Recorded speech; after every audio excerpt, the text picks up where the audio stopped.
Well, let me ask you a question. When you woke up this morning, did you choose your mood or did you just fall into one? Because here's the truth. Most people wake up, check their phone, see a message they didn't expect, or think about something stressful, and instantly they hand over the keys to their mood. They react instead of decide. They drift instead of direct. But what if I told you your mood is not something that happens to you? Your mood is something you create. Your mood is your mental home. And just like you wouldn't live in a house filled with trash, stress, and clutter, why on earth would you settle for a mind that feels toxic, defeated, or negative? You've got to treat your internal world like sacred ground. And that starts with consciously choosing how you feel. It's not about fake positivity.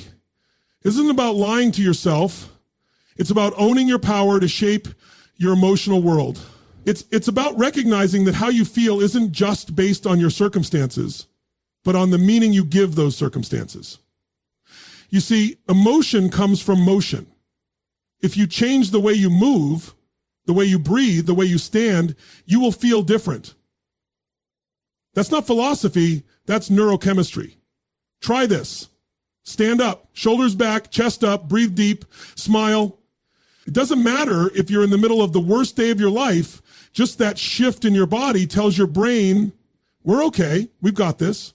That alone can begin to alter your mood. Your physiology controls your psychology. So let's get practical. What are the triggers that shift your mood for the worse? Is it scrolling social media first thing in the morning? Is it spending too much time with energy drainers? Identify those triggers, then interrupt them. Now ask yourself, what are the rituals that would prime a powerful mood? Maybe it's 5 minutes of gratitude. Maybe it's listening to music that lights a fire in your soul. Maybe it's writing down your goals with intensity. Whatever it is, lock it in. Moods don't show up randomly. They're programmed by your habits. When you master your rituals, you master your day. And when you master your day, you master your life. You can't live an extraordinary life with an ordinary mood. You've got to condition your emotional muscles daily, just like your physical ones. And let's be honest, there will be days when life will test you. You'll get knocked down. You'll be exhausted. But even then, you get to decide whether you stay in a suffering state or shift into a resourceful one. Why let the world choose your mood when you were born with the power to create it? So don't wait for a reason to feel good. Be the reason. Don't look for permission to be joyful. Own it. Decide that no matter what happens outside, you control what happens inside. Because life isn't about avoiding the storm. It's about learning to dance in the rain. And it all begins the moment you decide to choose a good mood. Every day, no matter what. Most people move through life thinking their emotions are automatic responses to the world around them. Something happens, and boom, you're angry. You get a compliment, and suddenly you feel happy. But the truth is, your mood isn't some mysterious force that shows up uninvited. It's a decision, moment by moment choice you make based on what you focus on, the meaning you assign to things, and how you direct your inner world. When you realize that your mood is within your control, everything changes. You stop being a puppet of circumstance and become the creator of your experience. Imagine this. 2 people wake up to the same rainy morning. One curses the weather, feels sluggish, and complains all day about how everything goes wrong. The other sees the rain as peaceful, uses the time indoors to be productive, and ends the day feeling calm and satisfied. The weather didn't change. What changed was the choice in perception. That shift in interpretation shaped their emotional state. That's what most people never understand. It's not the event that creates your mood. It's the meaning you attach to the event. And meaning is a choice. Now, of course, we've all been conditioned. From childhood, we learn patterns. Maybe you learn that stress means panic, that silence means rejection, that success feels too good to be true. But just because a pattern has been practiced doesn't mean it's permanent. You can interrupt it. You can question it. You can replace it. The moment you catch yourself spiraling into a bad mood, you have the opportunity to stop and ask, what else could this mean? What am I focusing on? What am I choosing to feel right now? That self-awareness is where the shift begins. It's not about pretending everything is fine. It's about choosing the state that best serves you in any situation. Because being in a good mood doesn't just feel better, it allows you to make better decisions, treat people with more kindness, respond rather than react, and lead with purpose instead of fear. Think about it. When you're in a good mood, don't you handle problems better? Aren't you more creative, more present, more patient? That's because your state is your foundation. And when the foundation is strong, everything you build on top of it becomes stronger too. Choosing your mood means becoming the gatekeeper of your emotional home. You decide who or what gets to influence it. You don't give that power away lightly. It doesn't mean you won't feel sad or frustrated. Those are natural emotions, but it means you don't live there. You visit, you learn, you feel, and then you choose to move forward. You choose to raise your energy. You choose to show up differently. You choose to own your state rather than surrender it.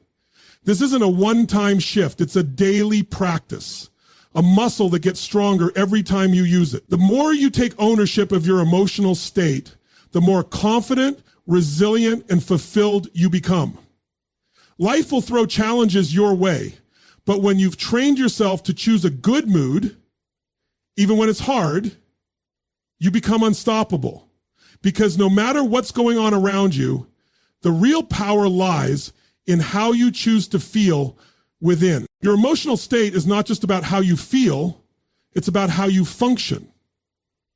When you're in a good mood, you communicate with more clarity, you listen better, and you make decisions from a place of strength rather than fear. That emotional state, that mood you choose, becomes the lens through which you experience everything. If you're in a negative state, everything feels heavier, more frustrating, more difficult. But if you're in an empowered, energized, optimistic state, even the toughest problems seem manageable. That's the power of emotional control. It directly shapes your behavior, your performance, and your results. Think about it. You don't get results based on your talent alone. You get results based on the state you're in when you're using that talent. Two people can have the same knowledge, the same training, the same opportunities. One thrives and the other struggles. Why? Because one knows how to manage their emotional state in pressure moments. The one who chooses calm over panic, focus over distraction, courage over fear, they lead the room, close the deal, make the move. They act from the right place. And the right place always begins with choosing the right mood. Your mood affects how you see people. In a bad state, you might interpret someone's silence as disrespect. In a good state, you might interpret that same silence as reflection or deep thought. The person didn't change, you did.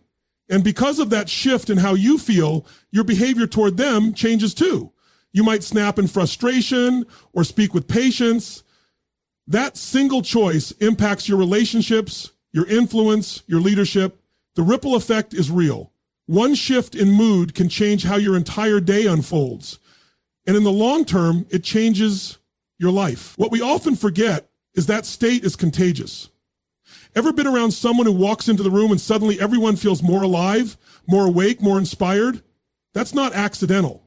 That's someone who's mastered their emotional state and brings it with them wherever they go. They don't wait for the world to set the tone. They are the tone. They're intentional. And when you're intentional with your emotional energy, you become a thermostat, not a thermometer. So let me tell you what productivity is not about mastering your time. Let me tell you what it matters more than. It's about being intentional with your emotional energy. If you perceive the world as a tablet, that means you now spin your paper. You don't just react to the room, you change it. On the flip side, we've also seen how someone's negative state can pull others down. That one coworker, that one friend who walks in stressed, irritated, and defensive Suddenly the room tenses up.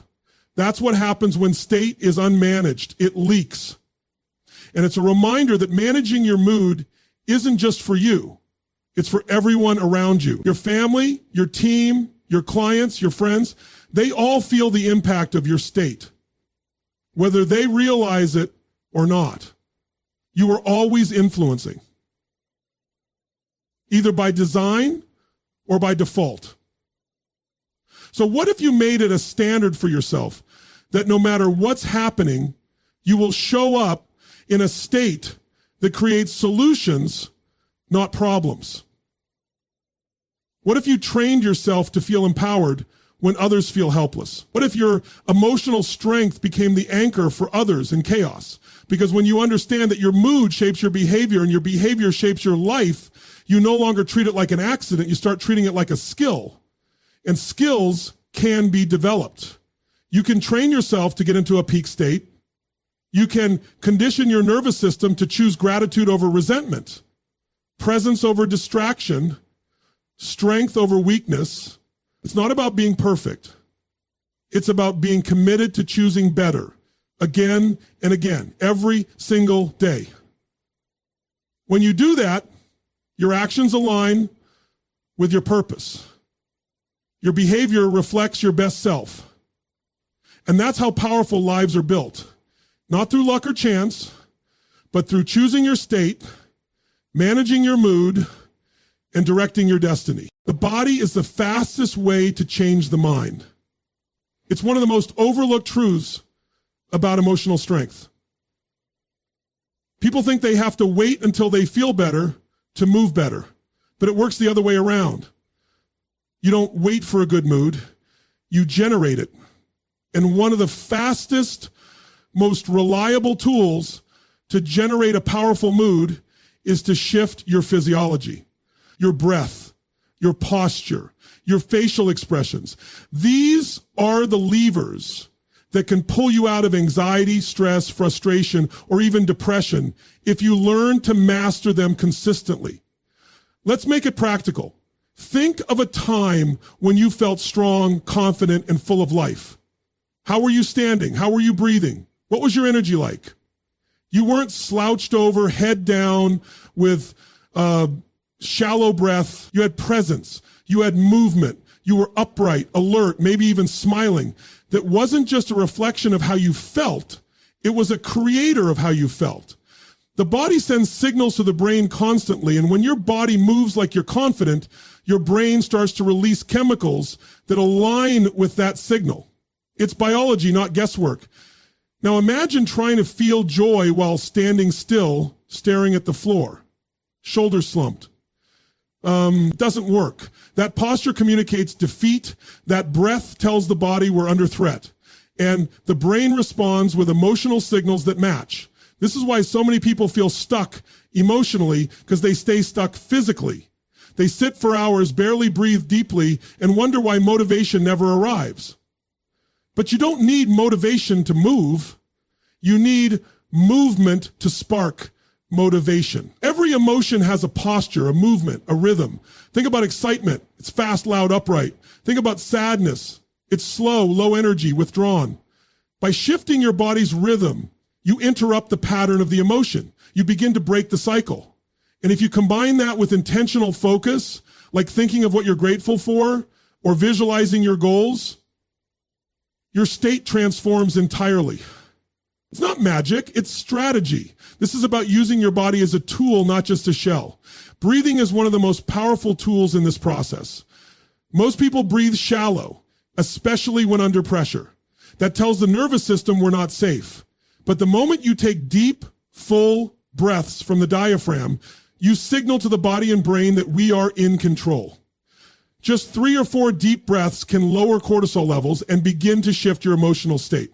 It's available to you anywhere, no app, no device, no environment required. Your face is another trigger. Neuroscience has proven that smiling, even when you don't feel happy, can activate the brain's reward system. So you don't smile because you feel good, you smile to feel good. Movement, breath, and expression are 3 levers you can pull at any moment to take back control of your state. This is not about pretending life is always good. It's about recognizing that when life isn't, you still have tools. You are never powerless because your body is always with you. And your body is a mood generator, a mood amplifier, a mood transformer. But you have to use it with intention.